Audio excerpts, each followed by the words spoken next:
Seems like a really logical thing to do.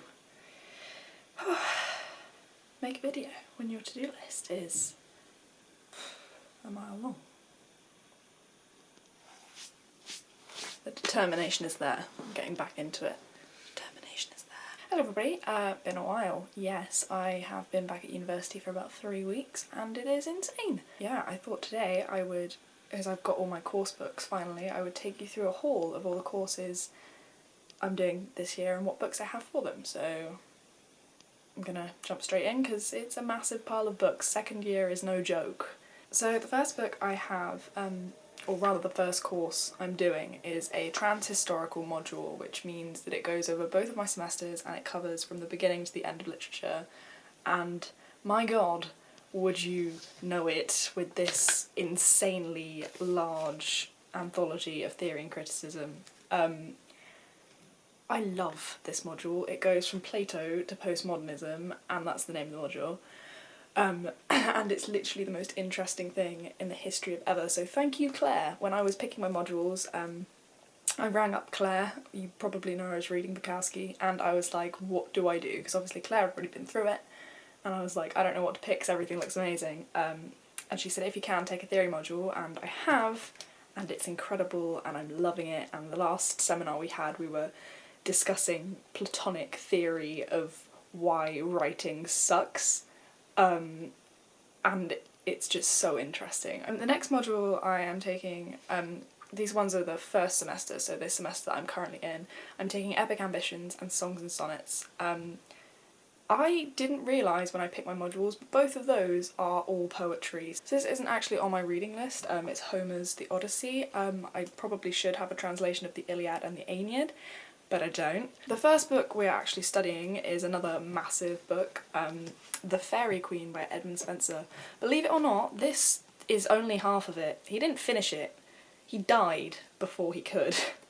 Which isn't surprising because this thing is massive. You could kill someone with this. The whole thing is so allegorical and there's so much to it. It's good. The next epic that we are studying is, of course, John Milton's Paradise Lost. Then we have William Wordsworth's The Prelude. It's not actually this thick, it's only this little... Ooh, I just bent up here, okay. It's just this little bit in the middle here. And I think we're going to study some of his other poetry. And then this anthology we had last year, an anthology of 18th century poetry. I love the Blackwell anthologies. Their footnotes are amazing, and they understand the need for large margins. Like, look at how much annotation space there is. But anyway, we're reading Macflecknoe, which I've never heard of, and The Rape of the Lock, which I have from this anthology. I think that's pretty much it. And then obviously critical readings on top of that. We're going to move on to my next module, which is called Songs and Sonnets, which is basically Tudor court poetry.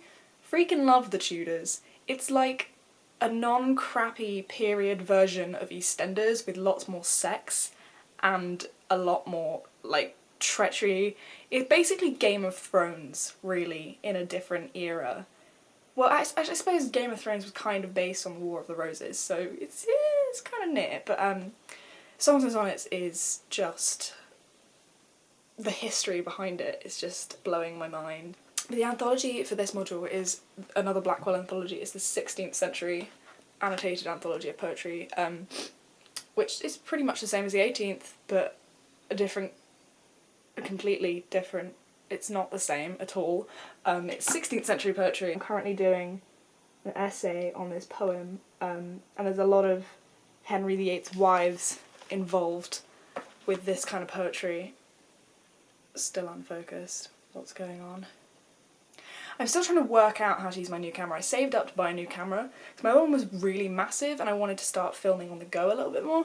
I wanted to do some more artsy pieces and like meaningful film cinematography stuff, which I have not yet got around to. But I've got this snazzy little setup because my camera is a Panasonic camera and there's this thing called an image app because my camera, it doesn't have a flippy round screen. It's a great camera, but it's missing that element for me, which is kind of crucial for a YouTuber. You need to be able to see what you're filming and focus things. On to the second year. I think one of the biggest modules I'm taking in the second year is one that I can't pronounce. It's Decadence and the Fin de Cycle? I think that's how you pronounce it. Correct me if I'm wrong, with a phonetic spelling down below. I really can't pronounce it. I probably should learn to if I'm doing that module, but we'll get to that. The first book I have for this is extremely, like, well, the cover is extremely Art Deco, and I love it, and it's really pretty, and it's Aesthetes and the Decadence, Aesthetes and the Decadence of the 1980s, and it's really pretty. What is with this? Right, focus on the book. There we go. Now you've got it. Camera is working well. The next one I have is a weird one. I've never heard of it, ever. It's called The Story of an African Farm, which to me doesn't sound that interesting. It might be great, but I don't know. It's by Olive Schreiner? Yeah, I don't really know. In a Glass Darkly by Sheridan Le Fanu. 4 major plays of Ibsen. She by H. Rider Haggard. Never heard of him either. I picked modules where I'd not studied the books on them, because there was a tragedy module that looked really cool, but I'd studied pretty much every text on there, and I know some people would go for it because they sort of think, oh, it's going to be easier, but I was like, I've done that. I've done that for my A-level, why do I want to do it again? Like, I did the tragic hero to death in my A-level, like, I don't want to read any more about Aristotle's Poetics and how he thought tragic heroes needed to have, like, a Hamasha, and I don't need that. I don't need that in my life. I need new, fresh things. So I picked different modules. On to the books that I have heard of. The Time Machine by H.G. Wells, a collection of short stories by Catherine Mansfield. Daughters of Decadence. This, my friends, is probably going to be my favourite part of the course. Turn of the Screw and Other Tales by Henry James. The last one is The Picture of Dorian Gray, which was pretty much the trigger for me choosing this module, despite the fact that one of my favourite lecturers of all time, Will Tattersdale, teaches this module. He's great. He spent first year pretty much rapping the Pirates of Penzance to us in our lectures without any of the words in front of him, which is insane. The last module I'm doing is called Making It New, and it's a Modernism one. The first book on this module is A Portrait of the Artist as a Young Man by James Joyce. I read The Dubliners in my first year, didn't really enjoy it that much. It was good, it was like okay to rip into, didn't use it in my exam. But this one, my linguistics lecturer, Sam, was always talking about. And I'm excited to read this. I feel I'm going to like it a lot more than Dubliners. I think because it's Joyce, there's still going to be a lot of sad Irish people in it, because that's just kind of his trademark. That's probably a bad thing to give him. James Joyce's trademark is sad Irish people.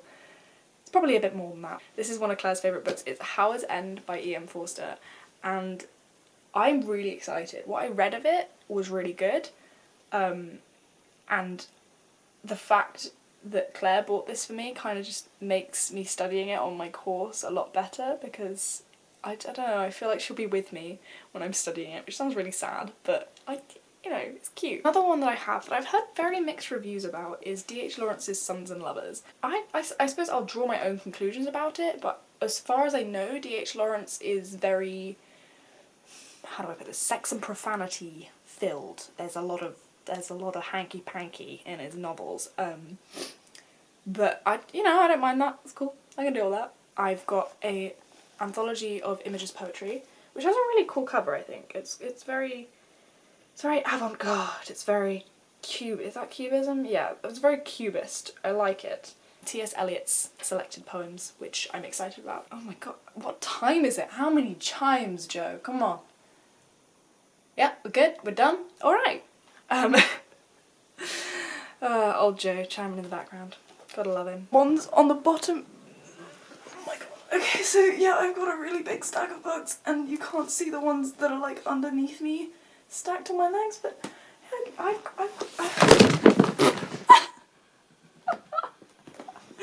saw that one happening. Oh wow. So that'll teach me, really. This is about time to to close this one off. I feel like I should live with my decisions. I'm gonna just finish this video off here. So those were my books that I'm studying this year. Hopefully I'm gonna get back into the swing of recording videos. I'm not comfortable with the lack of filming I've done, especially since I forked out my savings on a new camera under the impression I'd have time to film things.